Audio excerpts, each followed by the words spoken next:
नमस्कार, मैं हूं शहरीन और आप देख रहे हैं रियल एक्सप्रेस। कहते हैं कि भगवान हर जगह नहीं हो सकते, इसीलिए उन्होंने माँ को बनाया। और ये सच भी है, क्योंकि माँ हमारे जीवन का एक ऐसा हिस्सा होती है जिसके बिना जिंदगी अधूरी होती है। लेकिन एक खबर ऐसी सामने आई है जिसे सुनकर आप भी हैरान रह जाएंगे। जी हाँ, एक कलयुगी माँ ने अपने ही बेटे को पागल साबित करके उसे पागल खाने में भर्ती करा दिया। दरअसल झारखंड के रिटायर्ड आईएएस की पत्नी और निलंबित बीजेपी नेत्री सीमा पात्रा घर में काम करने वाली नौकरानी सुनीता पर 3rd डिग्री टॉर्चर करने लगी, तो उनके बेटे आयुष्मान पात्रा ने जब इसका विरोध किया तो सीमा पात्रा ने अपने ही बेटे को मनोरोगी घोषित कर रांची के चर्चित मानसिक आरोग्यशाला रिनपास में भर्ती करा दिया। हद तो तब पार हो गई जब उन्होंने बेटे के हाथ में बेड़ियां लगाकर उसे जबरन यहां दाखिल कराया। सोमवार को जब सुनीता के टॉर्चर की खबरें छपीं तो उन्होंने अपने पुत्र को आनन फानन यहां से रिलीज करवा लिया। पुलिस ने सीमा पात्रा की कैद से आज़ाद कराई गई सुनीता का कोर्ट में धारा 164 के तहत बयान दर्ज कराया।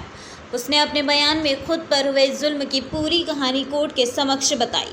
सुनीता बताती हैं, उसे गर्म तवे से जगह जगह दागा गया, लोहे की रोड से उसके आगे के 3-4 दांत तोड़ दिए गए, उसका खाना पीना तक बंद कर दिया गया था। झारखंड सरकार के कार्मिक विभाग के एक अफसर की सूचना पर रांची पुलिस ने उसे 22 अगस्त को सीमा पात्रा के रांची के अशोकनगर स्थित आवास से मुक्त कराया था।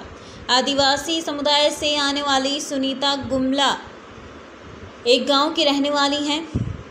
करीब 10 साल पहले वो रिटायर्ड आईएएस महेश्वर पात्रा और सीमा पात्रा के घर मेड के तौर पर काम करने के लिए लाई गई थी। बाद में वो दिल्ली में रहने वाली उनकी पुत्री वत्सला पात्रा के साथ भेज दी गई। दिल्ली से उनके तबादले के बाद सुनीता वापस रांची सीमा पात्रा के घर लाई गई। यहाँ काम करते हुए उसे हमेशा प्रताड़ित किया जाता रहा। सुनीता ने घर जाने की इजाज़त मांगी तो पिटाई करते हुए उसे कमरे में बंद कर दिया गया। बात बात पर पिटाई आम हो गई थी। दर्जनों बार उसे गर्म तवे से दागा गया। जिस कमरे में सुनीता को बंद किया गया वहाँ उसका बेडरूम और बाथरूम था। लगातार पिटाई से उसकी हालत ऐसी हो गई थी कि वो फर्श पर घिसट घिसट कर चल रही थी। अगर गलती से सुनीता का पेशाब कमरे से बाहर चला जाता तो उसे अपने मुंह से उसे चाट कर साफ करना पड़ता था।